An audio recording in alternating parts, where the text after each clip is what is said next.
తెలుగు రాష్ట్రాల్లో 450కి పైగా రోబోటిక్ సర్జరీలు సక్సెస్ఫుల్ గా చేసిన ఘనత మణిపాల్ హాస్పిటల్దే.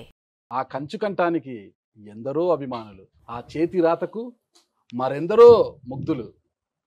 తనదైన శైలిలో ఇరు రంగాలలో రాణించిన సవ్యసాచి అతను. ఒకవైపు పత్రికా రంగం, మరోవైపు సినీ రంగంలో తనదైన ముద్ర వేసుకున్న మీసాల రామ్ అతను. అతనే అందరూ ముద్దుగా పిలుచుకునే ప్రియదర్శిని రామ్, సాక్షి రామ్. ఆయన అసలు పేరు ఒకటి ఉంది, అసలు పేరు ఇంటర్వ్యూలో ఆయన అడిగి మనం తెలుసుకుంటాం. ప్రస్తుతం మనతో ఉన్నారు ఆయన. అదే మీరందరూ ముద్దుగా పిలుచుకునే ప్రియదర్శిని రామ్, సాక్షి రామ్. మాట్లాడదామా? ఓకే, నమస్తే సార్. భలే మాట్లాడతావు అబ్బా నువ్వు. సార్ సార్ ఎంత ప్రేమగా మాట్లాడతావు. సార్, నిజంగా ఉన్న ప్రేమ సార్ అది. చాలా సంతోషం. ఎందుకంటే గుడ్ మార్నింగ్, ఏదో మార్నింగ్ అనేది మీ వాయిస్తో వచ్చింది. అలాంటి అంటే ఒక క్రియేటివ్ పర్సన్ అయిన మిమ్మల్ని ఇంటర్వ్యూ చేసే అవకాశం అనేది నాకు రావడం అనేది నిజంగా నాకు ఇదొక అందమైన గుడ్ మార్నింగ్ సార్. అది అందమైన మార్నింగ్ అది నిజంగా. నమస్తే సార్. అసలు మీ సుమన్ అన్నకి, మీకు, మీ వీక్షకులకు pure love. Thank you sir, thank you. 100% love. Okay sir. Sir, మన ఇంటర్వ్యూలోకి వెళ్ళే ముందుగా ప్రియదర్శిని రామ్, తర్వాత సాక్షి రామ్, ఈ రెండిటికన్నా ముందు మీ తల్లిదండ్రులు పెట్టిన పేరు ఒకటి ఉంది సార్ మీకు. ఆ పూర్తి పేరు, కుటుంబ నేపథ్యం ఆల్రెడీ ఇంతకుముందు వేరే ఛానల్లో మీరు చెప్పి ఉంటారు, కానీ మా సుమన్ టీవీ వీక్షకుల కోసము, నాగరాజు కోసము మీరు ఒక్కసారి రివీల్ చేయాలి సార్. మా అమ్మగారి తండ్రి గారి పేరు రామరెడ్డి, ఆయన ఎడ్యుకేషనలిస్ట్ సార్, తెనాలి. మా నాన్నగారి తండ్రి పేరు లక్ష్మీరెడ్డి. ఓకే. మా ఇంటి పేరు పత్తి. మేము పత్తి. ఓకే. సో మేము బెల్లారి ఏరియా నుంచి మా తాత ముత్తాతల దగ్గర నుంచి మెల్లగా అనంతపురం వచ్చి సెటిల్ అయినారు సార్. వాడు వచ్చింది అనంతపురం సార్, గుత్తి దగ్గర పాత కొత్త చెరువు అని. Okay sir. అక్కడ సెటిల్ అయినారు. పక్కనే సార్, మాది గుత్తి సార్. గుత్తిలో సెటిల్ అయినారు సార్. మా తాత గుర్రం మీద తిరిగి, సార్ లక్ష్మీరెడ్డి గారు సార్, గుర్రం మీద తిరిగి ఉన్న ఆస్తి అంతా పంచిపెట్టినాడు. ఓకే. ఎందుకు పంచిపెట్టినాడో మాకు తెలియదు, పంచిపెట్టినాడు. పేదలకే పంచిపెట్టాడు సార్. ఏమో ఎవరెవరికి పంచిపెట్టినాడో తెలియదు, అంతే ఇంటది గుణం, అదే మంచి మనిషి. Okay sir. లక్ష్మీరెడ్డి గారు అట్లా పెట్టినారు. ఆయన భార్య సాయమ్మ రెడ్డి అని పెట్టుకోలే, ఆమె ఎందుకో ఇష్టం లేదు. నాయనమ్మ గారు. ఆవిడ 4 కొడుకుల్ని 2 కూతుర్ని తీసుకొని అనంతపురం వచ్చా సార్. కాసిన దుడ్లుండే మూట కట్టుకొని వచ్చినారు. భూమి ఒక 30 ఎకరాలు ఎంతో ఉండిందాడ రాయలసీమలో. అది కూడా గుత్తి దగ్గర ఎకరం ఆ రోజుల్లో ఎంత ఉంటుంది అన్న, 100 రూపాయలు. ఇప్పుడు కూడా 1,00,000 రూపాయలు దొరికిపోతుంది. సో విలువలేని భూమిని, రాళ్ళు ఉన్న భూమిని కొట్టి సాయమ్మ కొడుకులు, మా నాన్నగారు హనుమంతరెడ్డి, వీళ్ళందరూ ఆ భూమిని సేద్యానికి సరిపోయేటట్టు చేసుకున్నారు. ఓకే. ఎన్నో ఎకరాలు, 1000 ఎకరాల పైన భూమి ఉన్న ఆసామి భార్య పిల్లలతో పాటు వచ్చి మళ్ళీ సేద్యానికి పనికిరాని భూమిని సేద్యానికి పనికొచ్చేలా చేసుకుని డబుల్ బ్యారెల్ గన్ను పట్టుకొని పని చేయించుకుందమ్మా. గొడవలు ఉండినాయి ఆడ. మీకు తెలియందే ఉంది నా అనంతపురం. అంటే మీరు అక్కడికి మైగ్రేటెడ్, అంటే వలస వచ్చారు, అందుకనే మీకు ఎవరితో గొడవలు? ఆ భూమి కోసం ఉండే గొడవలు. ఓకే. భూమి కొనుగోలు చేశారు కదా మీరు? ఆ భూమి మాదే. మీదే? అదే కొనుగోలు చేశారు, మీదే. అదే మీకు వచ్చింది. ఏ గొడవలు ఉండి, అక్కడి నుంచి వచ్చిన గొడవలు, ఇక్కడి నుంచి వచ్చిన గొడవలు. సాయమ్మ ఒక మహిళ అయి ఉండి ఆమె గన్ను పట్టుకొని సేద్యం చేసి వీళ్ళందరినీ సాకింది. సో మా నాన్నకి అటు లక్ష్మీరెడ్డి గారికి కూడా ఏదైనా చేయాలి, ఇటు చిర్రా రామిరెడ్డి గారికి కూడా ఏదో ఒకటి చేయాలి. అడంతా పత్తి ఎక్కువ. అవును సార్. బ్లాక్ సాయిల్ కదా. అవును సార్. ఇంటి పేరు కూడా పత్తి. ఓకే. ఈ గుంటూరు వాళ్ళు వచ్చి అటువైపు ఎక్కువ. అట్లా నా పూర్తి పేరు పత్తి Lakshmi Ram Reddy. Ram Reddy sir? Ramireddy sir? Ram. Okay. పత్తి లక్ష్మీ రామ్ రెడ్డి, ఇది పూర్తి పేరు. ఈ పేరు కిందే ఇంత కథ ఉందంటే. కానీ ఒక్కటి క్లియర్ చేయలేదు సార్ నాకు. నానమ్మ ఎందుకు గన్ను పట్టుకున్నారా? ఆ భూమి కథ ఏంటి అసలు? నాకు కూడా అంతగా తెలియదన్నా, తెలుసు చెప్పారు కాబట్టి. ఆ రోజున గన్ను ఒక మహిళ అందులోను, అంటే మరి గన్ను పట్టుకుంటే అంత భూమికి ఆసామి అయితే గొడవలు అయితే ఉంటాయి కదా. ఓకే. మరి ఇంట్లో గన్ను ఉండకుండా ఎట్లుంటుంది? గన్ను ఇంట్లో ఉండొచ్చు సార్, కానీ చేతుల్లో తప్పదు కదా, కాపాడుకోవాలిగా కుటుంబాన్ని. ఆడామని మించిన శక్తి ఏది ఉందన్న? మనము శక్తి అనేదే మనకి దేవత కదా. శక్తి సార్, అదే సాయమ్మ. Okay sir. శక్తి పీఠాలు ఉన్నాయి కదా. సాయమ్మ గారు ఒక శక్తి, నానమ్మ గారు. ఓకే. నానమ్మ గారు నీ వల్ల ఇవాళ నేను మా నాయనమ్మని తలుచుకున్నా. సార్ అది థ్యాంక్ నా యూ అదృష్టం. మీ నాన్నమ్మ గురించి మాకు తెలిసింది. అది. అందులో మా పక్క ఊరే సార్ పాతకొచ్చారు. మాకంతా 10 కిలోమీటర్ 15 ఓ, కిలోమీటర్లు ఉంటుంది సార్ ఆ పేరు కూడా మళ్ళీ గమ్మత్తు కూడా పాతకొచ్చి. అవును సార్ పాతకొత్త చెరువు. అక్కడ చెరువు ఉంటుంది సార్, అక్కడ అవ్వ. చెరువు కూడా ఉంటుంది నేను ఆడ పోయినా సార్. పోయి మా నాయన్ని ప్రసవించిన మంచం ఉంది ఆడ. సార్. బల్ల మంచం అని ఆ రోజుల్లో మంచాలు ఉండేవి కదా, బల్ల. ఆ బల్ల కూడా ఇంకా ఆడనే ఉంది ఇంట్లో. పాతకొచ్చారులా సార్. ఇప్పటికి ఎప్పుడైనా వెళ్తుంటారా? వెళ్తా. దేవిరెడ్డి అని ఆ. నాయన మా మేనత్త ఆ. మేనత్త కొడుకు సరే. ఆయన ఉంటాడు. అలా సరే నానమ్మ అక్కడ ఉన్నారు ల్యాండ్స్ అనుకున్నారు. తర్వాత మీరు ఎక్కడికి వచ్చేసారు సార్? మా నాన్నగారు బాగా చదువుకొని గిండిలో ఇంజనీరింగ్ చేశారు. మా ఇంట్లో బాగా చదువుకుంది మా నాన్నగారు. ఆ. ఆయన చదువుకొని తమ్ముళ్ళందరినీ చదివించినాడు. ఓకే. ఒక తమ్ముడు భీమిరెడ్డి చదువుకోలే. ఆ. సో ఆ భూమి అంతా భీమిరెడ్డికి రాసేసినారు, ముగ్గురు అన్నదమ్ములు. ఓకే. సో దట్ ఆయన పాతకొచ్చేరులో ఉండే భూమి ఉన్నారు సార్ ఆయన. ఆయన కూడా లేరు ఇప్పుడు. వాళ్ళ పిల్లలు వాళ్ళ పిల్లలు సాగు చేసుకుంటున్నారు ఇప్పుడు. సో అది కథ. ఓకే. సో మా నాయన గిండికి పోయినాడు. తాతగారు ఆస్తి మీకేం రాలేదు? ఏం రాలేదు. మాకు అసలు ఏం ఆస్తి మీ రాలేదు. కజిన్స్ కి వెళ్ళిపోయిందంట, ఏమీ రాలేదు. మాకు అసలు ఎక్కడి నుంచి ఏ ఆస్తి రాలేదు. ఆ. మా అమ్మగారు కూడా తనకు వచ్చిన భూమి అంటే పెట్టుబడి వస్తుంది కదా పెళ్ళప్పుడు, ఆ భూమిని తన తమ్ముడికి ఇచ్చుకుంది. వాడు సరిగ్గా చదువుకోలేదు, శాంతారాంకి. ఒక్కటే ఆస్తి, తల్లిదండ్రులు ఇచ్చిన ఒక గొప్ప జన్మ, అదొక్కటే ఆస్తి. అంతే అంతే కదా సార్. అంతే. దాంతోనే మనం అద్భుతమైన ఆస్తి అంతే కదా సార్. మనందరికి. ఈరోజు ఇన్ని పేర్లతో సాక్షి రాముగా, ప్రియదర్శిని రాముగా మీరు పిలువబడుతూ ఎంతగా పేరు ప్రఖ్యాతులు వచ్చినాయంటే వారు ఇచ్చిన ఒక జన్మనే కదా సార్ మనకి. అందరికీ అంతకు మించిన అన్న, ఆస్తి మీకు కూడా అన్న, అంతే. మనందరికీ. నాకేనా సార్? అంతే సార్. నాగరాజు ఈరోజు ఎవరైనా తల్లిదండ్రుల్ని సరిగ్గా చూసుకోవట్లేదంటే సార్ మనకి ఆస్తి మీద గౌరవం లేనట్టే. సార్ సార్ తల్లిదండ్రులు బాగా చూసుకుంటే ఆస్తి అదే వచ్చేస్తుంది అన్న. ఖచ్చితంగా తల్లిదండ్రులే ఆస్తి కదా సార్. అది ఏదో ఓల్డ్ ఏజ్ హోమ్ లో పెట్టేస్తారు, సార్. తప్పన్నా. సార్. అది కూడా తల్లి అన్న. సార్. కడుపులో నుంచి పుట్టేది మనిషి అయితే సార్. ఎద నుంచి పుట్టేది సంస్కారం అన్న. తల్లి ఇచ్చేది మనకి ఈ రెండు. సార్. ఒకటి జన్మ, తన పాలతో మనకి ఇచ్చేది సంస్కారం. చాలా పెద్ద పెద్ద మాటలు మాట్లాడదు, కొంచెం చిన్న మాటలు మాట్లాడుకుందాం. లేదు సార్, చాలా అవసరమైన మాట. ఎవరు సమాజానికి తెలియాల్సిన మాటలే మాట్లాడుతున్నారు. ఎవరు చూడరబ్బా, ఎవరు వినరు ఇవన్నీ. అవసరం సార్, వింటారా వినరే కాదు సార్, మనము చెప్పే మాటలు 4 మంచి మాటలు చెప్తారు. ఇవాళ ఏమిటో చెప్తా చూడు. కొట్టినా తిట్టినా తాలి బుట్టు కట్టినా నువ్వు నాకు నచ్చినావురు. యాలి భార్యని కొట్టినా తిట్టినా పర్వాలేదు, పాపే పాడుతుంది. ఆ పాట సెల్ ఫోన్ లో పెట్టుకొని తిరుగుతా ఉండే ఒక 10 ఏళ్ల క్రితం. ప్రపంచానికి సరిపోయిన విషయమే చెప్పాలన్నా. ఈ పెద్ద విషయాలు చెప్తే వాళ్ళు వినరు, చూడరు, వాళ్ళకి ఎక్కదు. ఎక్కుతాదా లేదనేది కాదు సార్, మనము చెప్పే 4 మంచి మాటలు చెప్తే తర్వాత అది వాళ్ళ ఇష్టం సార్, ఎక్కించుకుంటారా లేదనేది. స్కూల్కి వెళ్ళిన తర్వాత టీచర్ పాఠాలు చెప్తాడు సార్, వాడికి ఎక్కిందా లేదనేది కాదు సార్. పాఠాలు చెప్పడము ఆ టీచర్ యొక్క విధి, ఎక్కడ ఎక్కించడం వీడి ఇది, వాడు అల్లరి చేసుకుంటాడు. అదే అన్న, ఇక్కడ చిన్న వ్యత్యాసం ఉంది. విధిగా ఏది చెప్పినా కరెక్ట్ కాదన్న. సార్. విధిలో బాధ్యత కూడా ఉండాలి. సార్. బాధ్యత ఏంటి అంటే మనం చెప్పుతుంది ఎదుటివాడికి అర్థం కావాలి, అది తన జీవితానికి పనికి రావాలి. సార్. అది మనం పెద్ద పెద్ద మాటలు మాట్లాడితే కొంచెం పైనుంచి పోయిన బౌన్సర్లు ఎక్కువ ఉన్నాయి అనుకుంటారు. అందుకనే maybe we should tell them simpler things. Interview start అయినప్పటి నుంచి ఇప్పటి వరకు కూడా మీ మోములో చిరునవ్వు చెరగడం లేదు సార్, కానీ ఒక్కసారి మాట కొంత భావోద్వేగం కనిపించింది నాకు. అమ్మ గురించి వచ్చినప్పుడు మాత్రము ఆ కళ్ళల్లో తెలియని బాధ, ఒక దుఃఖము అన్నీ నాకు కనిపించాయి సార్.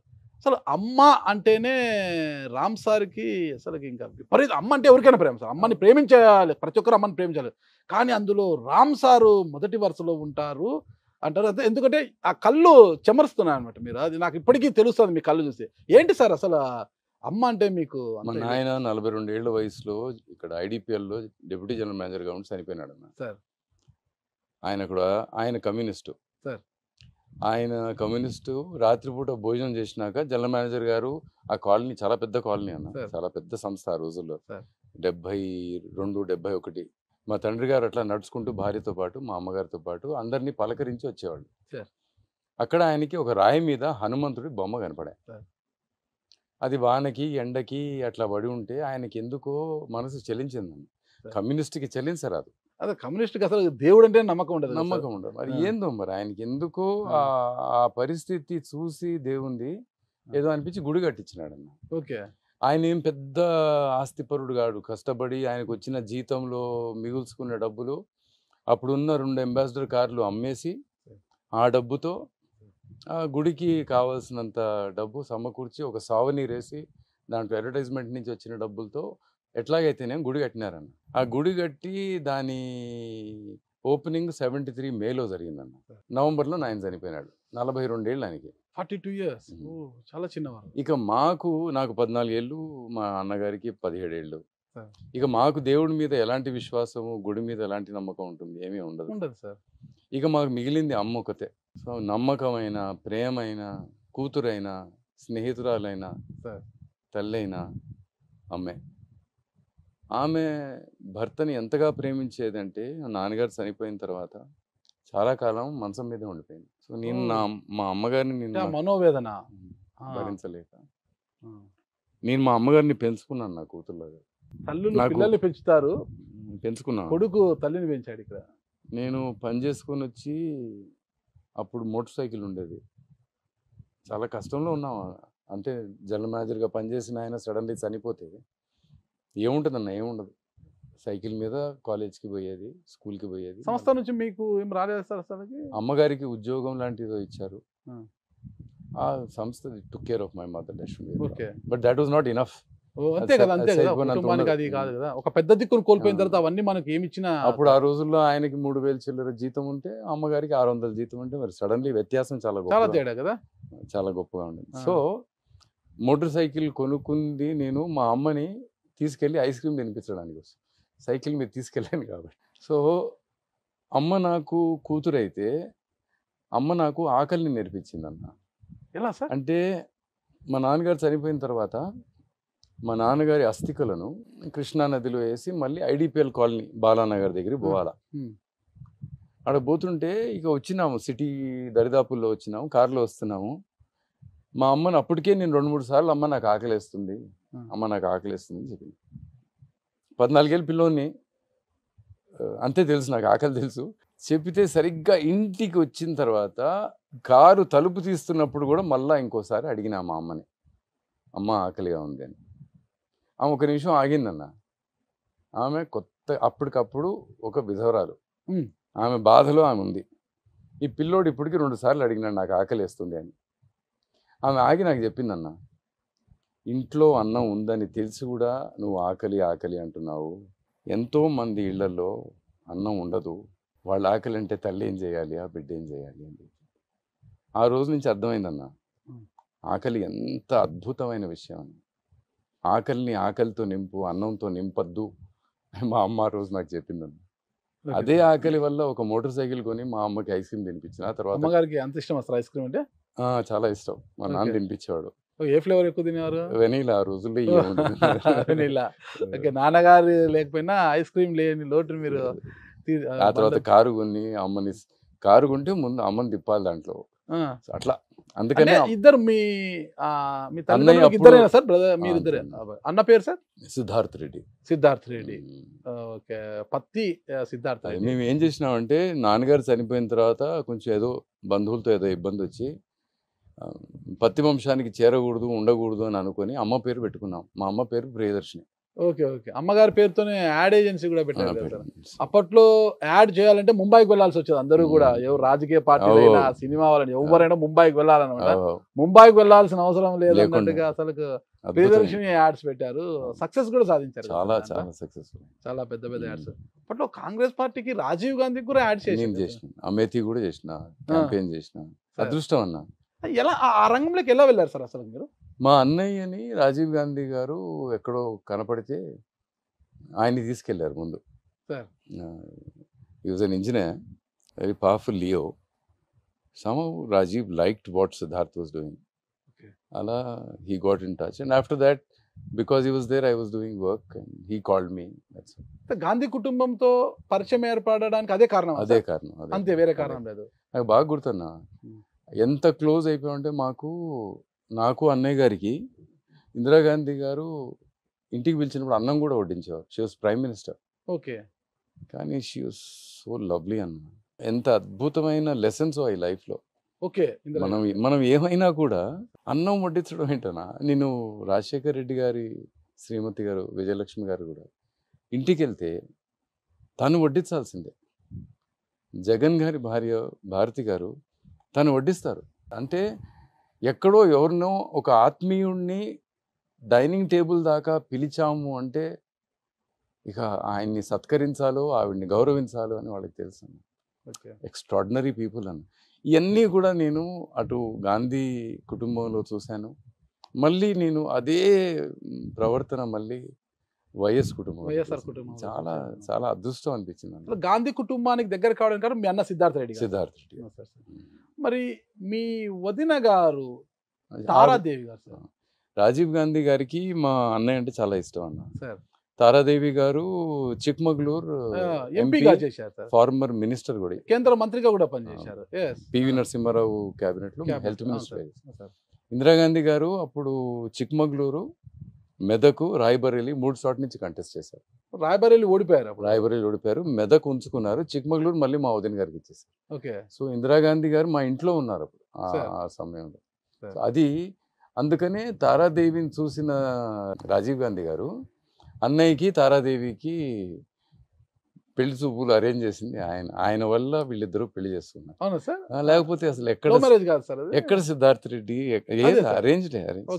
చిక్మంగళూరు ఎక్కడ ఇది రాజీవ్ గాంధీ గారు చేసింది. ఎలా ఈక్వేషన్ వచ్చింది అసలు? రాజీవ్ గారి ఎలా వచ్చింది ఆలోచన అసలుకి? పెళ్లి చేయాలి సిద్ధార్థ రెడ్డికి అనుకున్నాడు. చేయొచ్చు, ఆవిడ ఎంపీ ఎక్కడో చిక్మంగళూరు అంటే ఆమెకు కూడా పెళ్లి కాలే అప్పటికి. మంచి మనిషి, వాయన మంచోడు, డబ్బు ఆశ లేని వాళ్ళు, పని మీద ఉంటది ధ్యాస, వీళ్ళు ఇట్లాగే ఉండిపోతారని అనుకున్నాడు. ఏమో ఎస్ఎం కృష్ణ అన్ని అరేంజ్మెంట్స్ ఆయనే చేశాడు. ఆస్కర్ ఫెర్నాండెస్ బెంగళూరులో పెళ్ళయింది, ప్యాలెస్ లో పెళ్ళయింది. చాలా అద్భుతంగా ఉండింది, చాలా అందంగా ఉండింది. అన్నయ్య గారు చనిపోయారు అన్న 2 ఏళ్ల క్రితం, సడన్ గా చనిపోయారు. వదిన గారితో మీకు కాంటాక్ట్? చాలా మంచి రిలేషన్షిప్స్, తల్లితో సమానం. వారికి ఎంతమంది సంతానం సార్? పిల్లలు లేరన్న, నా పిల్లలే వాళ్ళ పిల్లలు. మీ పిల్లలే వాళ్ళ పిల్లలు. వాళ్ళ పెద్దమ్మను కూడా అమ్మలా చూసుకున్నారు. అమ్మలాగే. మీరు ఎక్కడ వివాహం చేసుకున్నారు సార్? మాది పారిపోయి చేసుకున్న వివాహం. మీ నోటితో ఉంటే బాగుంటుందని అడిగాను సార్. మా అమ్మ అంటే నాకు చాలా ఇష్టం కదా. ఎవరైనా భార్యను ఎంచుకునేటప్పుడు అమ్మాయి బాగుండాలి, అందంగా ఉండాలి, ఏదో ఆవిడలో ఏదో మనకు ఉన్న కోరికలు ఏవో ఉంటాయి కదా, ఈ సరిపోయేటట్టు ఉండాలి అమ్మాయి అనుకుంటారు. నాకున్న కోరిక ఒకటే అన్న, మా అమ్మని బాగా చూసుకునే భార్య కావాలి. కరెక్ట్. అది నా పిచ్చి. అలా ఠాకూర్ శారదా సింగ్ చౌహాన్ని ఒకరోజు చూసినా అన్న, తల ఉంచుకొని, పొడుగాటి జడ, మేలిమి ఛాయ, అందంగా ఉంది. ఇది చూస్తే చాలా గుణవంతురాల్లా కనపడింది. పోయి ప్రపోజ్ చేసిన అన్న. వెంటనే ఏం ఆలోచించలే. మా అమ్మని బాగా చూసుకుంటావా అని అడిగా, ఇంకేం అడగలే. నన్ను చేసుకుంటాను కూడా అడగలే. సార్ తప్పుగా అనుకోద్దండి, ఇలా అడుగుతాను. ధైర్యంగా ఆమెను వెళ్ళి ప్రపోజ్ చేయడానికి మీకున్న స్థాయి ఏంటి సార్ ఆ రోజు? నేను నిజాం కాలేజ్లో చదువుకున్నా, అప్పటికే అడ్వర్టైజింగ్ స్టార్ట్ చేశా. Sir I was very strong. కాలేజ్లో also I was a very strong person. Okay. నాకు ఎంతో మంది స్నేహితులు ఉన్నారు, స్నేహితురాళ్ళు ఉన్నారు. ఆ రోజుల్లో culture was very popular in Hyderabad అప్పట్లోనే. అవి చాలా popular. And Nizam college crowd కూడా అట్లా ఉండేది, వెరీ ప్రోగ్రెసివ్ క్రౌడ్. ఆడపిల్లతో స్నేహం చేయడం అన్నది తప్పుగాను అది అనుకునే వాళ్ళకు కూడా కాదు. మా తల్లిగారు కూడా ఎప్పుడు అడ్డు చెప్పేవారు కాదు. వాళ్ళందరూ స్నేహితులుగా ఎప్పుడు కూడా స్నేహితులుగానే ఉన్నారు. సో ఒక అమ్మాయితో పోయి మాట్లాడటం లేకపోతే పలకరించడం అన్నది అది పెద్ద విషయం కాదు. చెల్లెళ్ళు లేరా మన ఇంట్లో? ఆడపిల్లలతో మాట్లాడమా? తల్లితో మాట్లాడతాం, పిన్నితో మాట్లాడతాం, అత్త కూతురుతో మాట్లాడతాం, చెల్లెలతో మాట్లాడతాం, కజిన్స్తో మాట్లాడతాం. అట్లాగే వాళ్ళు మన వాళ్ళని చూసిన కళ్ళు బయట మహిళల్ని ఆ విధంగా చూడలేరు కదా సార్ ఇప్పుడు? ఎందుకు చూడలేరు అంటే మన ఇంట్లో ఉన్న వాళ్ళు తల్లిగా చెల్లిగా చూసిన కళ్ళు బయట మహిళ కనిపించగానే ఆ కళ్ళు వేరేలా చూస్తాయి కదా సార్ అన్న. అసలు మగవాడు ఆడపిల్ల కళ్ళల్లో చూసి మాట్లాడటం మానేశాడన్న, ఎద చూసి మాట్లాడతాడు. ఎందుకు సార్? ఎప్పుడైతే అదే మన ఆడపిల్లలకి మనం నేర్పించాల్సిందన్న. There is something called a good touch and a bad touch. Okay. Similarly there is a good look and a bad look. ఆ మనిషి ఏం మాట్లాడుతున్నాడు, ఎక్కడ చూస్తున్నాడు అన్నది మనం మన ఆడపిల్లలు మన పిల్లలకి తెలియాలన్న. ఇప్పుడే పాడైపోయిందన్న, అప్పుడు చాలా బాగుండేది. It was never so complicated అన్న. ఇప్పుడు అలాంటి కల్చర్ రావడానికి కారణం ఏమంటారు? ఎక్కడ లోపం అంటారు? పెంపకంలోనా? ఎక్స్పోజర్ అన్న. వాడు చూస్తున్న ప్రపంచం అలా ఉందన్న. ఇప్పుడు మన సినిమా హీరో గారు ఒక అమ్మాయిని వెంటబడి గొడవ చేసి అల్లరి చేసి చివరికి ఆ అమ్మాయిని గెలుస్తాడన్న. కరెక్ట్. తప్పట్లా, ఆయన విలన్ కదా ఒకప్పుడు ఆ సినిమాల్లో. మేము ప్రేమించినప్పుడు వాళ్ళందరూ విలన్లు, ఇప్పుడు వాళ్ళు హీరోలు అయితే మన చుట్టూ ఉన్న ప్రపంచం అట్లా ఉండలే, ఏం చేసేది చేయగలేదు. ఆ పిల్లోంది తప్పెట్లయితుంది అన్న, ఆ తల్లిదండ్రులు తప్పెట్లయితుంది. వానికి రోజు ఫీడింగ్ ఇచ్చేదే మనం ఇయే విషయాలు. ఆడపిల్ల అంటే ఒక అందమైన వస్తువు, పెళ్లి చేసుకున్న తర్వాత చాలా గుణవంతురాలు, చాలా శీలవంతురాలు, చాలా మంచి మనిషి. అసలు ఇంట్లో ఎవరైనా వస్తే ఆమె వంటలన్నీ ఆమె చేస్తుంది, ఇల్లంతా తనే శుభ్రం చేసుకుంటుంది, పని మనిషి రాకపోయినా తనే చేసుకుంటుంది. ఇదంతా మగవాడు చేస్తున్న కుట్ర అన్న. ఆడపిల్ల ఎదగకుండా ఉండటానికి, ఆ ఇంట్లో అట్లా ఉండిపోవడానికి మగవాడు చేస్తున్న కుట్ర ఇది. అదేలా సార్ అది రోజు చెప్తావు నీ భార్యకి, అబ్బా ఎంత బాగా ఉండవు, రేపు ఇది ఉండు అని. అంటే ఆమె వంట ఆమె, అబ్బా ఎంత బాగా తుడిచావు ఇల్లు, రోజు నువ్వే అంటే ఆమె పని మనిషి. ఇదే కదన్నా, ఇంటి నుంచి బయటకు రాకూడదు ఆడపిల్ల. అది వారి పని కాదంటారు సార్ అన్న. పెళ్లి చూపులకి ఇప్పుడు కూడా వచ్చినప్పుడు మీ అమ్మాయికి వంట వచ్చా, ఇల్లు బాగా తుడుస్తుందా, ఇల్లు బాగా చూసుకుంటే, ఇయే కదా అడిగేది. ఏం చదువుకుంది, ఏం చేయాలనుకుంటుంది, తన ఆశయం ఏంటి, తను ఎంత గొప్ప గొప్ప వ్యక్తి కావాలనుకుంటుందని ఎవరైనా అడుగుతా ఉండారా అన్న? లే అన్న. So we're all looking at a girl as a product, as a commodity. మనం ఆ స్టేజ్కి పడిపోయాం. మీరు అడిగిన ప్రశ్నకి సమాధానం అది. అన్నిట్లాగే ఆడపిల్ల కూడా కమోడిటీ. ఒక్కటే ప్రశ్న సార్, అమ్మను అందరూ ప్రేమించాలి, మీరు అమితంగా ఎక్కువ ప్రేమించేవారు ఎందుకు? కారణం ఏంటి? అంత అమ్మను అంత ఎక్కువగా, అంటే అమ్మను ప్రేమించే మనిషే కావాలని, అంటే అమ్మాయి అందము గుణగణాలు కాదు, మా అమ్మను ప్రేమించే అమ్మాయి నాకు భార్యగా రావాలి, జీవిత భాగస్వామిగా రావాలని కోరుకునేంతలా అమ్మని అంత ప్రేమించడానికి కారణం? నేను చాలా సింపుల్ గా చెప్తా అన్న. ఇది తల్లి ఒకటే కాదు, అన్నదమ్ముల మధ్యలో, అక్క చెల్లెల మధ్యలో, అన్న చెల్లెల మధ్యలో, తండ్రి కొడుకుల మధ్యలో ఉండాల్సిన సంబంధం ఏంటో చెప్తా. We should be dependent. మనకి వాళ్ళ అవసరం ఉండాలన్న. అవసరం లేకపోతే రిలేషన్షిప్ ఉండదన్న. అంటే మైక్రోవేవ్లో పెట్టుకొని వేడి చేసుకుంటాం కాబట్టి మనకి వంట అక్కర్లేదు, ఒక రిలేషన్షిప్ గాన్. మెషిన్తో ఇల్లు క్లీన్ చేసుకోగలం కాబట్టి పని మనిషి అక్కర్లేదు, రిలేషన్షిప్ ఇస్ గాన్. భార్యకి భర్త అవసరం లేదు, భర్తకి భార్య అవసరం లేదు. ఫోన్లో ఏదైనా చెప్పితే ఇంటికి వచ్చేస్తుంది, అంటే బయటకు వెళ్ళి తెచ్చుకోవాల్సిన అవసరం కూడా లేదు. ఈ డిపెండెన్సీ ఏదైతే ఉంటుందో, ఒకరి మీద ఒకరు డిపెండ్ అయ్యే ఒక అందమైన భావం అయితే ఉందో, దానివల్లే రిలేషన్షిప్ వస్తుంది. ఇవాళ భార్యాభర్తలు దూరం అయిపోవడం, స్నేహితులు దూరం అయిపోవడం, బాయ్ ఫ్రెండ్లు గర్ల్ ఫ్రెండ్లు దూరం అయిపోవడానికి, ఆమె లేకపోయినా నేను బతకగలను, ఈయన లేకపోయినా నేను బతకగలను ఒకరినొకరు అనుకోగలుగుతున్నారు కదా. నువ్వు లేకపోతే బతకలేను అన్నదే కదా ప్రేమ. Correct sir. మా అమ్మ లేకపోతే నేను బతకలేను అని నేను అనుకున్నా అన్న. నాకు అలా అనిపించింది అన్న. నేను అమ్మని ప్రేమించలేదన్నా, అది నా స్వార్థం. నాకు మా అమ్మ కావాలి, అందుకనే అమ్మ బతికుండాలి, అమ్మ బాగుండాలి అని కోరుకున్నా. అది నా స్వార్థం అన్న. నేనేం గొప్పోని కాదు, నేను మా అమ్మని ప్రేమించలేదు. అమ్మ పేరు పైనే యాడ్ ఏజెన్సీ పెట్టారు, అంత ప్రేమగా చూసుకున్నారు. అంటే అమ్మ పేరు వచ్చిన ప్రతిసారి మీ ముఖ కవలికలు మారిపోతున్నాయి, మీ కళ్ళు చెమరుస్తున్నాయి సార్. నాకు అది అనమాట. నాకు ఏం బాధ లేదు, నాకు ఆనందం. నేను మా అమ్మని ఎంత బాగా చూసుకున్నానంటే, మా అమ్మని తలుచుకున్నప్పుడల్లా ఆనందం వేస్తుంది, నాకు బాధే వేయదు. ఒక్కరే ప్రేమించారా అంతగా? అన్నయ్య కూడా ప్రేమించారా? అన్నయ్యకి అవకాశం లేకుండింది, ఆయన ఆడ ఇక్కడ తిరిగేదానికి సరిపోయా. నాకు మా తల్లి గారికి మంచి రిలేషన్షిప్. మీ స్టడీస్ అంతా ఎక్కడ జరిగాయి సార్? ఇక్కడే చేసుకున్నాను, హైదరాబాద్ లో. ఢిల్లీలో చదివాను, హైదరాబాద్ చదివాను. హైదరాబాద్ లో బిలాయి, ఢిల్లీ, హైదరాబాద్. Oh super. హైదరాబాద్ ఎంత వరకు చదివారు సార్? డిగ్రీ కంప్లీట్ చేశానన్న. డిగ్రీ నిజాం కాలేజ్ లో. ఏ గ్రూప్ సార్? చెప్పినా నువ్వు సైన్స్ చదివినాను కానీ కప్పని కోయలా. కప్పను కోయకుండా సైన్స్ సార్? అదే మ్యాథ్స్, ఫిజిక్స్, కెమిస్ట్రీ చేసినాం sir. Okay okay, BSc maths. మరి సైన్స్ అంటే మ్యాథ్స్ అనాలి సార్, మ్యాథ్స్ కాంబినేషన్. మ్యాథ్స్ చేసి కప్పను కోయలేదు సార్. కప్పలు తెచ్చినారు కానీ కోయలేదు సార్ మేము. మీ బీకామ్ లో మ్యాథ్స్ చేయలేదు, మా మ్యాథ్స్ లో మేము కప్పని కోయలేదు. బిఎస్సి చేసిన తర్వాత ఎంబీఏ సీట్ వచ్చింది కానీ బాంబేలో వచ్చింది. మఠం ప్రభంజన మూర్తి గారు అని చాలా పెద్ద ప్రొఫెషనల్, ఎన్సిపి నాథ్ గారు అని నాగార్జున ఫర్టిలైజర్స్ చైర్మన్, వాళ్ళకి ఫోన్ చేసి చెప్పారు వాళ్ళు, ఈ పిల్లోడు చాలా బ్రిలియంట్, వీడు రావటం లేదు, అడ్మిషన్ తీసుకోవటం లేదు. నేను పోయి వచ్చిన తర్వాత మా అమ్మగారిని అడిగితే పోతావా అని అడిగారు. ఆ కళ్ళల్లో పోవద్దు అని వినపడింది నాకు. సరేలే కళ్ళల్లో, సరేలే అమ్మ పోను అని చెప్పి ఉండిపోయినా. డబ్బులు లేవు కాబట్టి ఏం చేస్తే బాగుంటుందంటే, అడ్వర్టైజింగ్ లో దిగితే ఖర్చు ఉండదు, కొంచెం రాసి క్రియేటివ్ గా ఏదైనా చేస్తే డబ్బులు వస్తాయన్న నమ్మకంతో 20 ఏళ్ల వయసులో అడ్వర్టైజింగ్ ఏజెన్సీ మొదలుపెట్టారు. ఓకే, రాయడం అనేది కూడా ఒక కళ సార్. అది ఆ కళ ఎలా అబ్బింది మీకు అసలు? మీ ఇంట్లో ఎవరైనా ఉన్నారా? లేదన్న అవసరం, ఐ థింక్ అవసరం అన్నీ నేర్పిస్తుంది. అదే. భాష మీద పట్టు ఉంటాం. బాగా చదువుకున్నా అన్న, మంచి మార్కులు వచ్చినాయి. I'm good student. నాకు ఎంబీఏలో అంత మంచి సంస్థలో సీట్ వచ్చింది. ఎన్సీబీ ఒక చైర్మన్, మఠం ప్రభంజన మూర్తి ఇద్దరు చైర్మన్కి వాళ్ళు ఫోన్ చేసి పిల్లకాయ రావడం లేదని, సెయింట్ జేవియర్స్ లాంటి ఒక ఎక్స్ట్రాడినరీ ఇన్స్టిట్యూషన్ పిలుస్తారు. ర్యాంక్ స్టూడెంట్స్ బాగా చదివే వాళ్ళంతా కూడా మంచి రాతగాలు కాదు సార్. అసలుకి నిజమే. రాయడం వేరు, చదవడం వేరు, తెలివి వేరు సార్. రాయడం అనేది ఆ మన కలం నుంచి అలా అక్షరాలు జాలు వారడం అనేది కూడా ఒక వరం సార్. అది అలా పోతుంటది ఆ కలం ముందుకి. ఆలోచన రాత కంటే ముందు పరిగెడుతుంది అనుకున్నా, సార్. అప్పుడు రాత బాగుంటుంది. సార్. రాతకి ఆలోచన వెనకబడింది అనుకో, ఆ రాత బాగుండదు. అంటే నాకు చెప్పడానికి చాలా ఉండి సార్. అతి వేగంగా ఆలోచనలు నన్ను కొడుతున్నప్పుడు, సార్.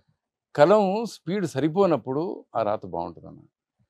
కలం రాస్తున్నప్పుడు ఇప్పుడు ఏమి రాయాలి అనే ఆలోచన ఒకవేళ ఉంటే మాత్రం అది ఎట్లా అంటే అన్న, దేన్ని చూసినా కూడా దాంట్లో ఏదో కనపడాలి. అందరికీ కనపడంది మనకి ఏదైనా కనపడాలి.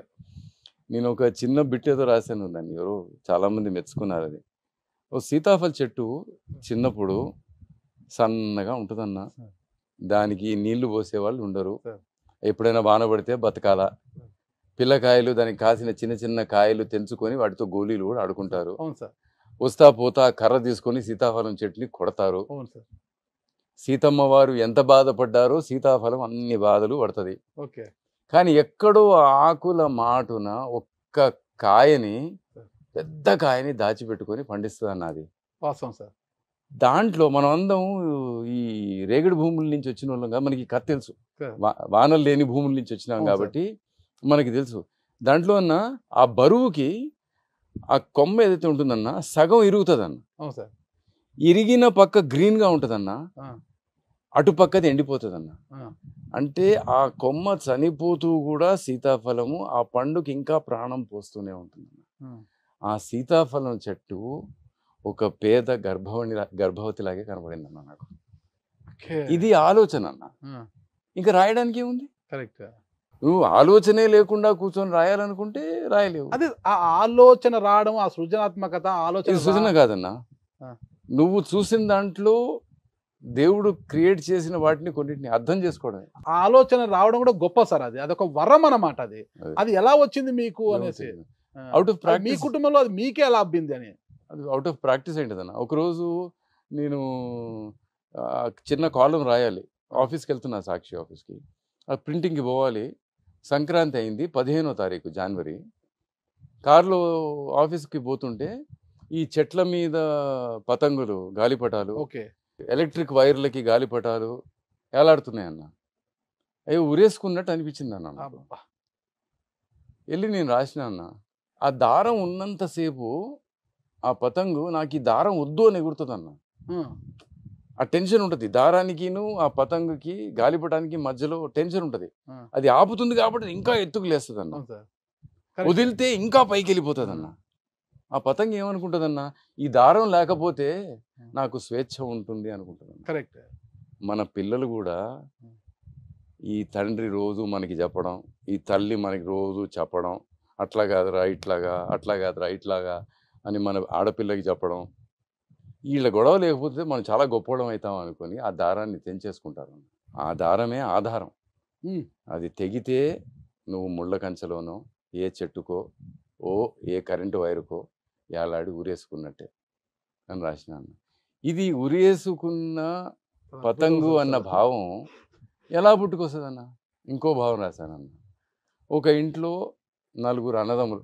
ఆ 4 అన్నదమ్ములు ఎవరు ముందు వచ్చి అన్నం తింటారో, ఎవరు తర్వాత వస్తారో తెలియదు అన్న. సో ఇంత అన్నం వడ్డీ, ఇంత చారు ఏదో అక్కడ టేబుల్ మీద పెడితే ప్రతి ఒక్కడు వెనకాల ఒకడు వచ్చి తింటాడు అనుకొని తక్కువ తింటాడు అన్న. తింటే ఆ అన్నం ఒక మనిషికి సరిపోతుంది. వీళ్ళు 4 తిన్న తర్వాత వెనకాల ఇంకోటి ఎవరన్నా ఉన్నాడేమోనని మిగిల్చిన అన్నంలో నుంచి పొద్దున పని మనిషికి ఇస్తారన్న. పని మనిషి ఇంత ముద్ద తిని తన కొడుక్కి, కూతురుకో, చిన్న పాపకి ఇంత ముద్ద పెట్టి తన తాగుబోతు మొగుడుకి 7వ ముద్ద తీసుకెళ్తుందన్న. నువ్వు పంచుకున్నంతసేపు నీకు ప్రేమ కలుగుతూనే ఉంటుంది. You have to learn to share what you have. That's when you become rich. జీవిత సత్యాలు సార్ ఇవన్నీ. అవి మరి ఇదంతా అందరం చూసిందే కదన్నా. మనం ఇంటికి పోయినప్పుడు మరి ఇంకా తిన్నదో లేదో, అమ్మ తిన్నదో లేదో, లేకపోతే తమ్ముడు తిన్నాడో లేదో అని మనం కొంచెం ఆలోచిస్తాం కదా. ఒక ముద్ద తక్కువే తింటాం కదా. పొద్దున చూస్తే ఏమో అన్నం మిగిలిపోయి ఉంటుంది. అది సత్యం కాదని. మళ్ళీ ఇంకో విషయం చెప్తాను. బోగన్ విల్లా అని ఒక చెట్టు ఉంటుంది అన్న, అంటే కాగితం పూలు అంటారు అది. దానికి నీళ్లు పోసినాం అనుకున్నా ఒట్టి ఆకులే వస్తాయి. దానికి నీళ్లు పోయకన్నా ఒట్టి పూలే వస్తాయి. ఇది తెలియని విషయం సార్, నాకు కూడా తెలియదు. బోగన్ విల్లా చెట్టు చాలా ఇళ్లలో ఉంటాయి సార్. అది ఒక నువ్వు నీళ్లు పోయి ఒట్టి ఆకులే వస్తాయి. ఆకలి ఆ చెట్టుకి నేర్పించిందన్న, నాకు దాహం వేస్తుంది, నేను కదలి నీళ్లు తెచ్చుకోలేను, నేను విరగబడి పూస్తే ఆ అందాన్ని చూసి ఎవరైనా వచ్చి నాకు నీళ్లు పోస్తారు అని సృష్టి నేర్పించిందన్న దానికి. ఇదన్న ఆకలి. నాకు ఎలా వచ్చింది రాయడం అంటే అవన్నీ చూశాను కాబట్టి రాస్తున్నా. నేను చూస్తాను సార్, అతను చూస్తాను, అందరూ చూస్తారు. అందరికీ ఆ ఆలోచన రావాలి కదా సార్. ఆ కళ అనేది అదృష్టం అన్న. అది దాన్ని ఒప్పుకుంటా సార్. ఆ అదృష్టం అనేది మిమ్మల్ని వరించింది. అది ఎవరికి లేదు. అది కూడా ఎప్పుడు నేను రాసినా కూడా ఫస్ట్ నేను మా అమ్మకి మా నాన్నకి లేకపోతే దేవుడికి ఒకసారి థ్యాంక్ యూ చెప్పేస్తాను. ఎందుకంటే ఆ ఆలోచన నాది కాదు, నేను ఒక టూల్ మాత్రమే. అది ఆలోచన ఎక్కడి నుంచో వచ్చి నా ద్వారా ఇంకొకరికి చేరుతుంది. ఆలోచన నాది, నేను గొప్పవాడిని అనుకున్న క్షణము మళ్ళీ మనిషి కథం అన్న. ఒక బండరాయిని చూస్తే నేను రాయనిగానే చూస్తా, కానీ రామ్ సార్ కళ్ళు వేరేలా చూస్తా అనిపిస్తుంది సార్ నాకు. సంతోషం అన్న సార్. అది మీ గొప్పతనం సార్. అదే గొప్ప గిప్ప అంతా కాదులే అన్న. అట్లా రాసుకుంటే బతికినా, నాకు జీతం ఇచ్చినాడు జగన్ రెడ్డి, నేను అన్నం తిన్నా అన్న, అంతే. నా పిల్లలకి అన్నం పెట్టి. ప్రియదర్శిని యాడ్స్ ఎలా ఉన్నాయి సార్? పిల్లలు నడుపుతున్నా అన్న, చాలా అద్భుతంగా. మీరు నడిపే సమయంలో ఎలా ఉండింది సార్? అసలు చాలా గొప్పగా ఉండింది. I think it was the best. ఎంత డబ్బు సంపాదించిన అన్న, సైకిల్ మీద కొట్టుకుంటూ వస్తూ. ఫస్ట్ సైకిల్, తర్వాత బుల్లెట్ సార్, బైక్? బుల్లెట్ ఒకటి ఉండింది. నీకు అన్ని నువ్వు మొత్తం ఎక్స్పెరిమెంట్ చేసి పెట్టినావు. సార్ కి ఇట్లా బైక్లు, కార్లు అంటే మంచి షోకు ఇష్టం అంట. ఇష్టం అన్న, ఇష్టం. ఏదైతే లేదో దాని మీద షోకు పెరుగుతుంది కదా. ఏం పల్లకీలు కట్టే అవకాశం లేదు. సో పిల్లలనైనా, భార్యనైనా, తల్లినైనా మంచి కారులో తిప్పాలనుకుంటాం. మిమ్మల్ని మీరు ఎంత ప్రేమించుకుంటారు అంటే, అమ్మని ఎంత ప్రేమిస్తారు, మిమ్మల్ని మీరు అంత ప్రేమించుకుంటారు, అదే స్థాయిలో మీ మీసాన్ని కూడా అంతలా ప్రేమిస్తారంట. అసలు కింద పడకూడదు అన్న ఇది. మీసాల రామ్ ఎవరైనా అదే అంటారన్న. గుణం అయిపోయింది, తీసేసేయాలా. తీసేస్తే కొత్త రామ్ కనపడతాడు. వద్దు సార్, వద్దు సార్, అదే సార్. మీరు చూడలేరేమో. మా ఇంట్రోలో చెప్పినట్లుగా మీసాల రామ్ అలాగే సార్. Super sir. అది థ్యాంక్ యూ అన్న. ప్రియదర్శిని రామ్ గా ఉన్న మీరు ఆ తర్వాత సాక్షిలోకి వచ్చారు సార్. సాక్షిలోకి వచ్చిన తర్వాత సాక్షి రాముగా నామకరణం చేశారు. ఎందుకు అది నామకరణము అలా వచ్చేసిందా ఏమన్నా? ఏదో ప్రేమగా పిలుచుకున్నారు సార్. సాక్షి మంచి సంస్థ, సాక్షి మంచి న్యూస్ పేపరు, మంచి టీవీ, మంచి విషయాలు చెబుతుంది. మంచితనానికి అది సాక్షి. అట్లా ఒకడు వీడు ఉన్నాడు, వీడికి జీతం కడుతున్నట్టున్నారు, వీడు బాగా రాస్తున్నాడు, వీడు 4 మంచి విషయాలు చెప్తున్నాడని సాక్షి రామ్ అన్నారు. ఆ ప్రియదర్శిని రామ్ మరి పొడుగ్గా ఉంది కదా, సాక్షి రామ్ అయితే సింపుల్. దానికి ముందు అమ్మ ప్రేమ ఉంది కానీ షార్ట్ కట్ లో సాక్షి రామ్ అయిపోయింది. ఏమి అమ్మ ప్రేమకే సాక్ష్యం. అంతే. అంటే సార్ మీరు ఫస్ట్ రాజశేఖర రెడ్డి గారికి బాగా దగ్గరగా ఉండేవారు. రాజశేఖర రెడ్డి గారికి, రాజశేఖర రెడ్డి గారు మీ ఇంటికి కూడా వచ్చేవారంటారు. అబ్బో చాలా ఇష్టం. అమ్మగారు వేసే వేడి వేడి దోశలు అంటే చాలా ఇష్టం. చాలా ఇష్టం. ఒకసారి నాకు ఏదో చిన్న ప్రాబ్లం వచ్చింది, హెల్త్ ప్రాబ్లము. అది జగన్ గారికి తెలిసింది. నేను ఒక మధ్యలో ఒక 1 year జగన్ గారి దగ్గర లేను సాక్షిలో. అప్పుడు భారతి గారు, జగన్ గారు ఇద్దరు ఇంటికి వచ్చారు. ఇంటికి వచ్చి, అంటే యూజువలీ చాలా బిజీగా ఉంటారు జగన్ గారు, ఒక హాఫ్ డే మాతో ఉన్నారన్న. నా ఆరోగ్యం గురించి ఏదో కొంచెంసేపు మాట్లాడుకున్నాము. మిగతా అంతా ఆ ఇంట్లో రాజశేఖర్ రెడ్డి గారు ఏం చేసేవాళ్ళని మా అమ్మ చెప్పేది.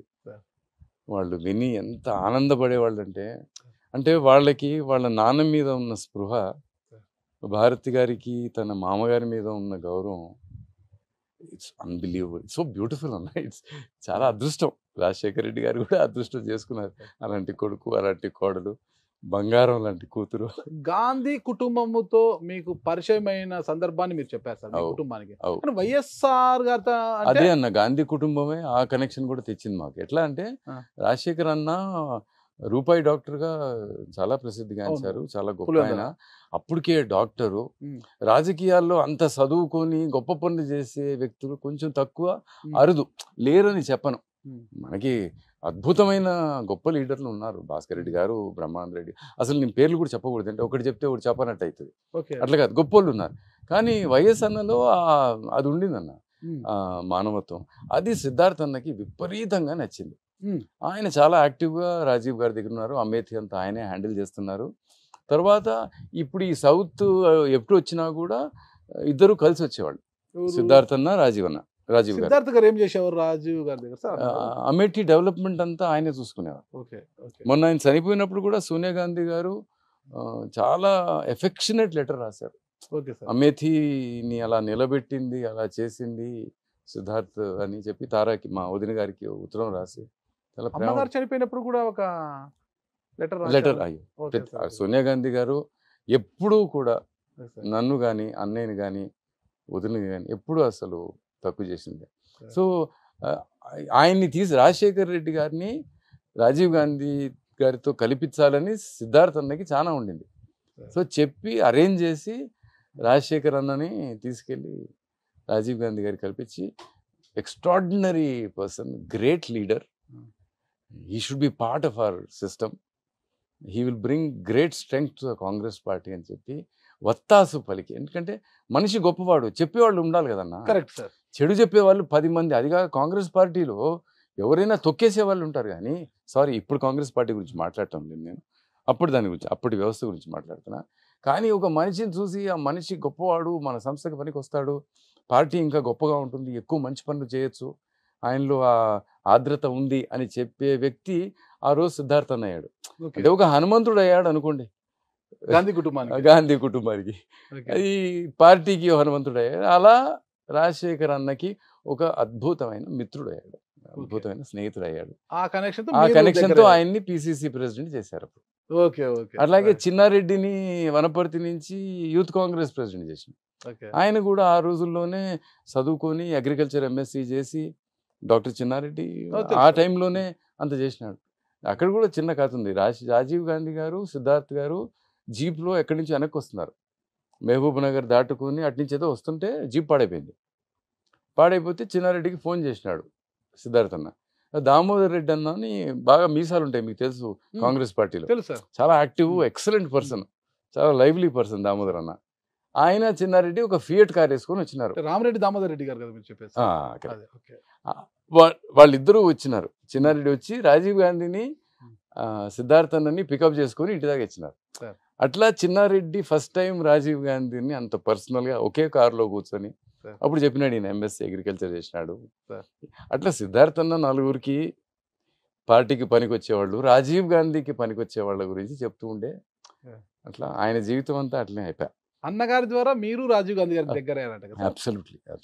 రాజీవ్ గాంధీ గారు మిమ్మల్ని ఒక ముద్దు పేరుతో పిలిచేవారంట? చిన్న అని పిలిచేవాడు. అసలు చోటు చిన్న అని పిలిచేవాడు. నాకు బాగా గుర్తున్నా, ఫస్ట్ కెమెరా, ఆ రోజుల్లో వీడియో కెమెరాలు ఇంకా రానుగుడ్లే, హీ గిఫ్టెడ్ మీ కెమెరా. దానికి ఇంత బాక్స్, రికార్డరు, కెమెరా ఇచ్చినాడు.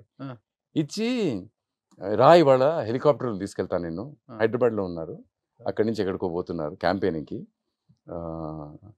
వెళ్తుంటే, రా హెలికాప్టర్లు తీసుకెళ్తా అని చెప్పి.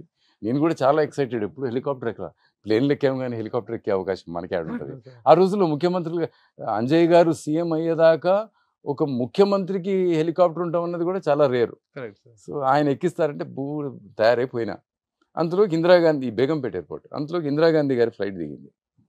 ఆమె దిగొచ్చి ఆమె రాజీవ్ గాంధీ నన్ను తీసుకెళ్తుంటే, చిన్న హైదరాబాద్ అని నన్ను తీసుకెళ్ళి, ఓ గుండప్ప క్యా కర్తా హై భయ్, ఓ పోస్టర్ పూరా ఖరాబ్ కర్ దియా, చిన్న मैं जाफर शरीफ को बोली तुम जल्दी पोस्टर बना के वो बैंगलोर एक्सप्रेस में डालो. అట్లా నా హెలికాప్టర్ రైడ్ పోయింది. ఇందిరాగాంధీ గారు ఏ పోస్టర్ తయారు చేయమన్నారు మిమ్మల్ని? క్యాంపెయిన్, కర్ణాటక క్యాంపెయిన్ సరిగ్గా చేయలేదని. నేను అక్కడ అమేఠీలో చేశాను, బాగా ఇంప్రెస్డ్. ఆంధ్ర అంతా నేనే చేస్తా. అప్పుడు వెంకటస్వామి గారు పిసిసి ప్రెసిడెంట్, భాస్కర్ రెడ్డి అన్న సీఎం, ఇక్కడ చేస్తున్నా అక్కడ కూడా చేయాలని చెప్పినారు. సో జాఫర్ షరీఫ్ గారు రైల్వే మినిస్టర్ అన్న, ఆయనకి చెప్పినారు 5 గంటలకి ట్రైన్ బయలుదేరుతుంది, ఇక్కడ బెంగళూరు పోయే ట్రైన్, ఆ ట్రైన్ ఒక 5-10 నిమిషాలు అటు ఇటు అయినా కూడా పర్వాలేదు. జబ్ తక్ రామ్ ఆకర్ పోస్టర్ నహీ డాల్తే తబ్ తక్ ట్రైన్ నహీ నికలేగా. ఆ రోజుల్లో వ్యవస్థలు అట్లా ఉండేవి. ఇందిరాగాంధీ గారు జాఫర్ షరీఫ్ చెప్తే ఆయన ఏం చేస్తాడు? కరెక్ట్ కదా. అట్లా నేను కూడా అనూహ్యమైన పవర్ని చూశాను. అనూహ్యమైన పవర్. కానీ ఎప్పుడు కూడా పవర్ మట్టి నన్ను అంటుకోలేదన్న. నా అదృష్టం. ఎంత ఈజీగా చెడిపోవడం. రాజీవ్ గాంధీ పవర్ ని చూశారు అన్న విషయం ఒక జర్నలిస్ట్ గా నాకు కూడా తెలుసు సార్. ఎందుకన్నా లాస్ట్ మీటింగ్ వైజాగ్ నుంచి బయలుదేరుతున్నారు. నేదురుమల్లి గారు ముఖ్యమంత్రి గారు ఉన్నారు. రాజీవ్ గాంధీ గారు నేదురుమల్లికి ఫోన్ చేసి చిన్నాకో భేజో అని చెప్పారు. వైజాగ్ నుంచో ఎక్కడి నుంచో చెన్నైకి పోతుందన్న ఫ్లైట్. ఆ ఫ్లైట్లో రామ్ని పంపించండి అని చెప్పి రాజీవ్ గాంధీ గారు రిక్వెస్ట్ చేశారు. నేను ఫ్లైట్ ఎక్కా. ఆ రోజుల్లో ముందు ఎగ్జిక్యూటివ్ క్లాస్ ఉండేది. సో మన దగ్గర కొంచెం డబ్బు గిబ్బు అంతా ఉండేది. మనం ఎగ్జిక్యూటివ్ క్లాస్లో కూర్చున్నాం. ఈయన రో నంబర్ 7లో కూర్చుంటారు. ఎక్కడైతే ఫ్లైట్ ఎంట్రీ ఉంటుందో అక్కడి నుంచి రో నంబర్ 7 మొదలవుతుంది. విఐపీస్ అంతా లాస్ట్లో ఎక్కిస్తారు కాబట్టి రో 7లో 3 సీట్లు, అటు 3 సీట్లు, ఎస్పీజీ, మిగతా సెక్యూరిటీకి ఆ 4 బ్లాక్ చేసి పెడతారు. సో అక్కడ ఆయన కూర్చొని ఉన్నారు. సో ఆయన ఫ్లైట్ ఎక్కగానే ముందు ఫ్లైట్ ఎక్కగానే కాయ రామ్ కాయ చిన్న కాయ అని అడిగారు. సో నన్ను పిలిచినాడు. అంతలోకి ఎయిర్ హోస్టెస్లో ఏవో సంతకాలు ఏది ఆటోగ్రాఫ్లు పెట్టించుకుంటున్నారు రాజీవ్ గాంధీ. ఆయన చాలా షైగా, అంటే ఎంత అందమైన మనిషి. నన్ను చూసి కర్ణా పడతా చిన్న అన్నాడు. చేయాల్సి వస్తుంది చిన్న అని చెప్పి నన్ను పక్కన కూర్చొని పార్లమెంట్కి రా, కంటెస్ట్ చేయి, I want you to be in my cabinet, Siddharth is not interested, నువ్వు కంటెస్ట్ చేయి అని చెప్పి గుంటూరులో అటువైపు ఒక కాన్స్టిట్యున్సీ చెప్పి పేరు చెప్పి ఐ ఆల్రెడీ క్లియర్డ్ యువర్ పార్లమెంట్కి రా, నువ్వు మినిస్టర్ అవ్వు అని చెప్పి లాస్ట్ ఫ్లైట్ అన్న చెన్నైలో దిగాం. నేను చేయనని చెప్పాను. Not interested in politics, I don't like politics, I hate politics, what ever my interest was. నాకేంటి మళ్ళీ ఇంటికి వెళ్ళిపోయి మా అమ్మని చూసుకోవాలి, ఇవన్నీ కావు, పని చేసుకోవాలి. I was not interested. ఇప్పుడు డబ్బు దండిగా ఉండేది మనతో, అది ఇది అన్నారు కదా సార్. ఇప్పుడు దండిగా ఉండేది అంటే ఆ డబ్బుని మీకు వచ్చిన పవర్తో సంపాదించారా, యాడేంజ్లో సంపాదించారా? ఓన్లీ యాడేజ్. నా లైఫ్లో అన్న రాజశేఖర్ అన్న ఎంత దగ్గర అంటే ఒక బ్రదరే అన్న సార్. లేకపోతే ఆ రోజు నేను వయసు అన్న చనిపోయినప్పుడు పాప షర్మిలమ్మ ఒక్కతే ధైర్యంగా నిలబడున్నా, మిగతా వాళ్ళందరూ ఏడుస్తూ ఉంటారు. నేను కిందకి దిగి వస్తుంటే జగన్ అన్న ఆడ కూర్చున్నాడు ఒక కుర్చీలో. బంధువులు చాలామంది, వైఎస్ కుటుంబంలో బంధువులు చాలామంది, వాళ్ళందరూ ఆడున్నారు, బాధతో ఉన్నారు. డైనింగ్ టేబుల్ మీద అంతా ఫుడ్ పెట్టుంది. అంటే ఆయన సావుకి కూడా ఎవరైనా వస్తే ఆకలి కడుపుతో పోకూడదన్న సంస్కారం ఆ ఇంటిది. జగన్ గారు ఆడ ఒక్కరే కూర్చొని ఉన్నారు. ఆయన్ని ఎందుకులే పలకరించడం, పోవాలిక బాడీ వచ్చింది, నేను టీవీకి పోయి పనిచేయాలి అని వెళ్ళిపోతుంటే అన్నా అని పిలిచినాడు. లేచి వచ్చి 2 చేతులు పట్టుకొని నిలబడినాడు అన్న కాసేపు. నేను అనుకోవడం ఒక 3-4 నిమిషాలు ఊరికే ఏమీ మాట్లాడకుండా చేతులు పట్టుకొని నిలబడినాడు. ఒకే మాట అన్నాడు, కాళ్ళకి చెప్పులు లేకపోయినా పర్వాలే, నాయన అనుకున్నదల్లా చేయాలి చూడు అని చెప్పినాడు. అప్పుడు ఇంటికి ఆఫీస్కి పోతే అప్పటికే నా స్నేహితులు, నా కలీగ్స్ ఎవరైతే నాతో పాటు రాస్తారో వాళ్ళందరూ ఈ అంధకారంలో నన్ను ఎందుకు వదిలేసావు, నన్ను ఎందుకు ఇట్లా వెళ్ళిపోయావు, నువ్వు వెళ్ళిపోతే మేము ఎలా బతకాలి అన్న మ్యాటరే రాశారు. ఏడపోయావు రాజన్న అది రాస్తే అది వద్దని చెప్పి, అప్పుడు పోయారని మీరెట్లా అంటారా, ఎందుకంటున్నారు, ఏడపోతావు రాజన్న, పోలేదని రాద్దాంరా అని చెప్పి నేను గొడవ పెట్టుకొని మళ్ళీ రీరైట్ చేసుకొని రోజులాగే తెల్లారింది, వేకు ఉంది, వెలుగుంది, మీరు లేవంటారేంటి రాజన్న అన్న విషయం రాసి. సో రాజశేఖర్ రెడ్డి గారిని ప్రేమించిన వాళ్ళు 1,000,000 మంది ఉంటారన్న, ఇంకా ఎక్కువ మంది ఉంటారు. అందరూ ప్రేమించారు. అతిగా ప్రేమించిన వాళ్ళు, చాలా ఎక్కువ ప్రేమించిన వాళ్ళు, ఒక విజయమ్మ ఉంటుంది. ఆమె నన్ను అడిగిన ఒకే ఒక్క ప్రశ్న, రామ్ ఇంతమంది మీ అన్న చనిపోయినాడని ప్రాణాలు పోగొట్టుకున్నారు, వాళ్ళందరూ ప్రేమించే కదా, మరి నేనెందుకు ఇంకా బతికున్నాను అంటే నా ప్రేమ అంత గొప్పది కాదా, నేను ఇంకా ఎందుకు బతికున్నా? ఆ మాట అన్నారు సార్. ఆ మాట నన్నే అడిగారు. నేను ఇంకా బతికున్నానంటే నా ప్రేమ అంత గొప్పది కాదా, నేను ఎందుకు చనిపోలేదు అని చెప్పి ఏడ్చింది. ఎక్స్ట్రాడినరీ ఫ్యామిలీ అన్న, నా అదృష్టం అన్న. ఆ కుటుంబంలో ఉన్న ప్రతి సభ్యురాలు ఒక పుస్తకం అన్న. ఆ ఫ్యామిలీని మరి ఫ్యాక్షన్ ఫ్యామిలీ అది ఇది అనేసి మొత్తం అన్న రోజు ఒకడు కత్తి తీసుకొని దూసుకుంటూ వచ్చి నిన్ను కొట్టబోతా ఉంటే నువ్వు చెయ్యని అడ్డం పెట్టాలా, కాలేని అడ్డం పెట్టాలా, లేకపోతే ఒక కొడవలైనా అడ్డం పెట్టాలా, నిన్ను కొడుతుంటే నువ్వు కొట్టాలా. అది వాళ్ళు కొట్టారో లేదో మనకు తెలియదు, కానీ ప్రపంచం అయితే అట్లా మాట్లాడేది. నాకు రాజారెడ్డి అన్న చనిపోయిన రోజు నాకు విషయం తెలుసు అన్న. అప్పుడు నానుడి అందరికీ తెలిసిన విషయం, కానీ ఆ రోజుల్లో మీడియా అంత పవర్ఫుల్గా లేదు కాబట్టి మైసూరారెడ్డి అన్న హోమ్ మినిస్టరు. ఓకే, కరెక్ట్ కదా. రాజశేఖర్ అన్న తండ్రి గారిని చంపేసినారు. చంపినోళ్ళు వచ్చి హోమ్ మినిస్టర్ గారింట్లో దాక్కున్నారని చెప్పినారు.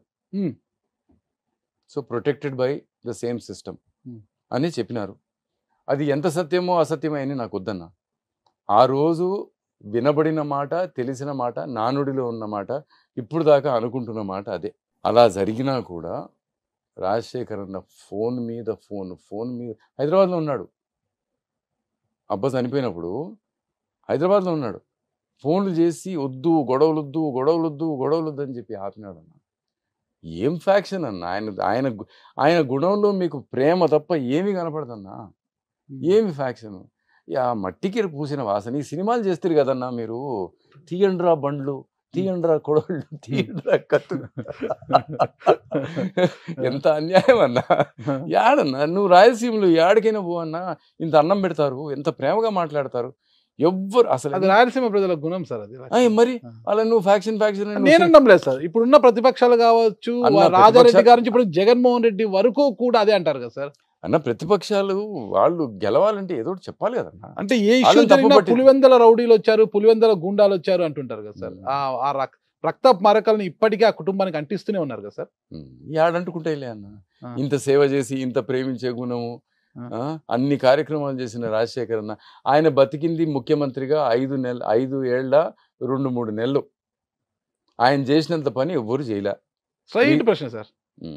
ఆ ఫ్యామిలీని ఇంత ప్రేమిస్తున్నారు, జగన్మోహన్ రెడ్డి గారి గురించి మీరు ఇంతలా చెబుతున్నారు, ఆయనని ఇప్పటికీ ప్రేమిస్తారు మనస్ఫూర్తిగా, మీరు డౌటే లేదు. అలాంటి రామ్ సార్ ఈ రోజు జగన్ గారి వెంట ఎందుకు లేరు? వెంటనే ఉన్నా. ఎందుకు ఉన్నారు సార్? ఎవరన్నా అన్నది నేను వెంటలేదని మీరు డిసైడ్ చేస్తారా? వాళ్ళ ఫ్యాక్షన్ వల్ల మీరు డిసైడ్ చేస్తారు. నేను అనలేదు సార్, ప్రతిపక్షాలు విమర్శిస్తున్నాను, నేను అనడం లేదు. నాకు తెలుసు, నేను రాయలసీమ వాడిగా నాకు తెలుసు. తండ్రిని చంపిన వారిని క్షమించి వదిలేసిన పెద్ద గుణము రాజశేఖర రెడ్డి గారిది. తాతను చంపిన వారు కళ్ళెదురుకు తిరుగుతున్నా కూడా చూసినట్టు వదిలేసిన మరో పెద్ద గుణము జగన్మోహన్ రెడ్డి గారిదని నేను నమ్ముతాను. దాని గురించి ఇంకో మాట చెప్తా క్లోజ్ చేసే ముందు. మైసూరారెడ్డి అన్నగారిని ఒక రోజు ఎయిర్పోర్ట్ లో రాజశేఖర్ అన్న చూసినాడు. ఆయన ఢిల్లీ పోతా ఉన్నాడు. ఢిల్లీ పోతా ఉంటే అటు దూరంగా కనపడినాడు. రాజశేఖర్ అన్న, మైసూర్ అన్న ఇద్దరు కలిసి రాయలసీమ యాత్ర చేసినారు. మీకు తెలుసు సార్, చాలా మంచి యాత్ర అది. ఐ థింక్ పాదయాత్రలో మొదటిసారి చేసిన పాదయాత్ర అదే మన 2 రాష్ట్రాల్లో చేసి రాయలసీమ బాగుపడాలని కోరుకున్నది వాళ్ళిద్దరు. అవును సార్. ఇద్దరు సహయోగులుగా నడిచినారు అప్పుడు. సో ఇప్పుడు కనపడినాడు ఎయిర్పోర్ట్ లో.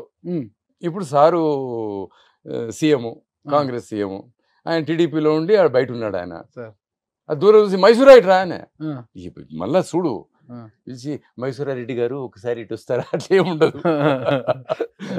ఓ మైసూరారెడ్డి అయితే రాపా అని. ఏం రాజశేఖర్ని మనం యాత్ర చేసినప్పుడు అనుకునే చేసినావా అని అడిగినాడు. మా నాన్నని చంపిన వాళ్ళు నువ్వు దాచిపెట్టినావా అని అడగలే. మనం ప్రజలకి చేస్తాం అనుకునేవన్నీ చేసినావా అని అడిగితే ఆయన తలంచుకొని మనం అన్నదానికంటే ఎక్కువ చేసిన వాళ్ళు, అబ్బా ఎందుకు ఇప్పుడు నాకు సిగ్గు అవుతా ఉంది అన్నట్టుగా ఉన్నాడు ఆయన. ఆయన అది చేస్తే తనయుడు జగన్మోహన్ రెడ్డి గారు మైసూరారెడ్డి గారిని కొన్ని సంవత్సరాలు పక్కన పెట్టుకున్నారు సార్, పార్టీలో పక్కనే పెట్టుకున్నారు. సరే అది అయిపోయింది అన్న. పోయి మళ్ళా పోతుంటే కొంచెం దూరం పోయినాక మళ్ళా మైసూరా మళ్ళా పిలిచినాడు. ఏదో జ్ఞాపకం వచ్చింది రాజశేఖర్ అన్నకి. పిలిచి పిల్లలు ఏం చేస్తా ఉండారు అని అడిగినాడు. మరి పిల్లలు పూర్తిగా సెటిల్ అయినారో లేదో ఏందో ఆయన తల ఉంచుకున్నాడు. అంటే నా కాడికి పంపించి నేను చూసుకుంటా. ఏం ఫ్యాక్షన్ అన్నా, గుండెకు వస్తే ప్రేమ రాలుతుందన్నా. ఇది రాయలసీమ, అదన్నా రాయలసీమ రాస్తే అలాంటి ఒక కథ రాయాలా? 2014లో వైఎస్ఆర్ కాంగ్రెస్ పార్టీ ఎన్నికల క్యాంపెయినింగ్ కి యాడ్స్ చేసిందంతా మీరే సార్. మరి 2019 ఎందుకు చేయలేదంటే ఏం చేశారు సార్?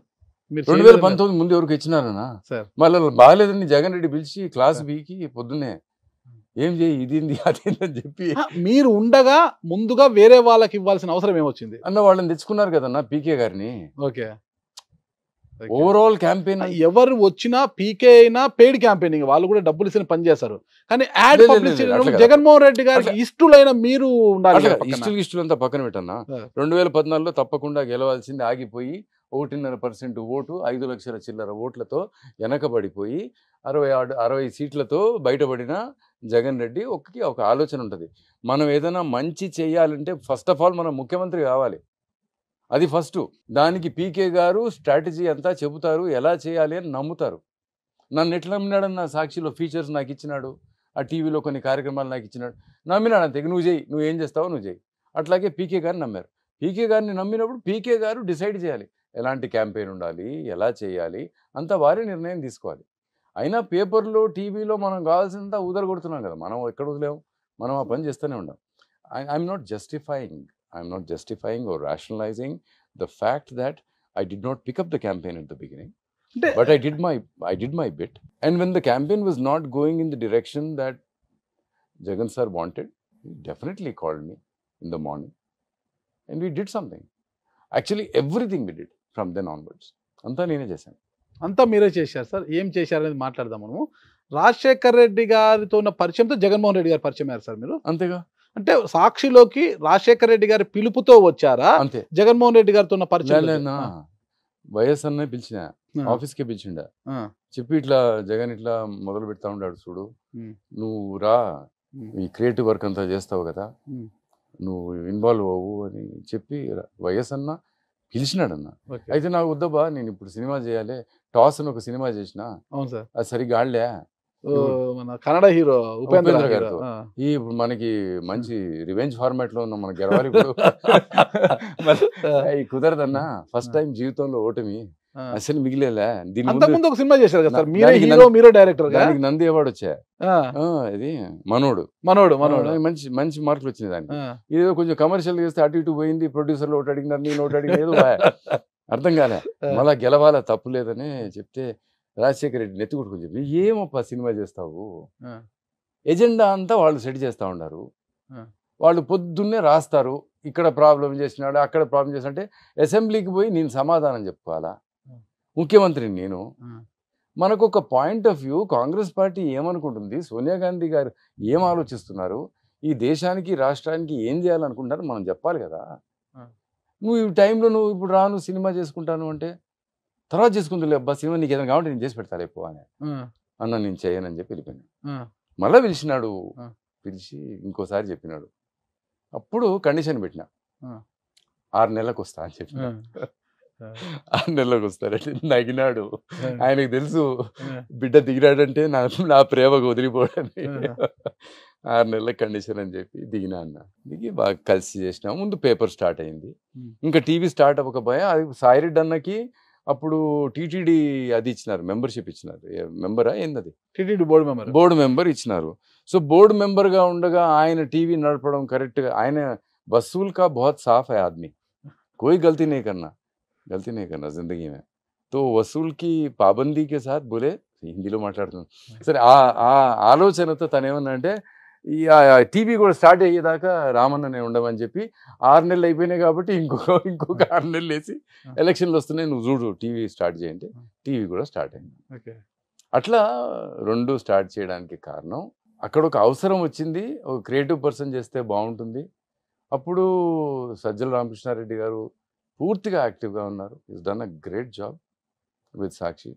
నేను ఫ్యామిలీ అని ఆ పేపర్కి ఫీచర్స్ దానికి పెడితే పతాంజలి గారు లవో దివ్వమన్నారు. ఏంది రామ్, మనం తెలుగు పేపర్ నువ్వు ఫ్యామిలీ అంటావు, అనుబంధ ఎడిషన్కి ఏమో ఆదివారం దానికి ఫండే అని పెట్టినావు, అవన్నీ నడవని జగన్ రెడ్డి దగ్గర సజ్జల రామకృష్ణారెడ్డిను పతాంజలి గారు ఏదో కాసేపు క్లాస్ పీకినారు. ఆయన ఏమన్నాడు, ఇదే వర్కౌట్ అవుద్దన్నా అన్నాడు, చేసేపో అన్నాడు. అంత ఫ్రీడమ్ ఎందుకు ఇచ్చాడు అంటే, అన్న there is a very popular saying with Jagan గారు believes completely, with power comes responsibility. పవర్తో పాటు బాధ్యత కూడా వస్తుందన్న. అండ్ ఏ వ్యక్తి అయితే ఆ పవర్ని బాధ్యతగా వాడుకుంటాడో వాడు కరెక్ట్ అని ఆయన బిలీవ్ చేస్తాడు. లక్కీలీ నాకు ఆలోచన ఉండింది, నేను ఎప్పుడు కూడా అనుకునేవాడిని అన్న, నాకంటే నేను కూర్చున్న కుర్చీ పెద్దది కాకూడదు. ఓకే, నేను కూర్చోవడం వల్ల కుర్చీకి అలంకారం రావాలి, కరెక్ట్ కుర్చీ వల్ల నాకు అలంకారం ఉండకూడదు. Sir. So I should be larger. That is the reason why Sakshi happened in my life. Accident అన్న, ప్యూర్ యాక్సిడెంట్, అంతే. అంత డెస్టినీ.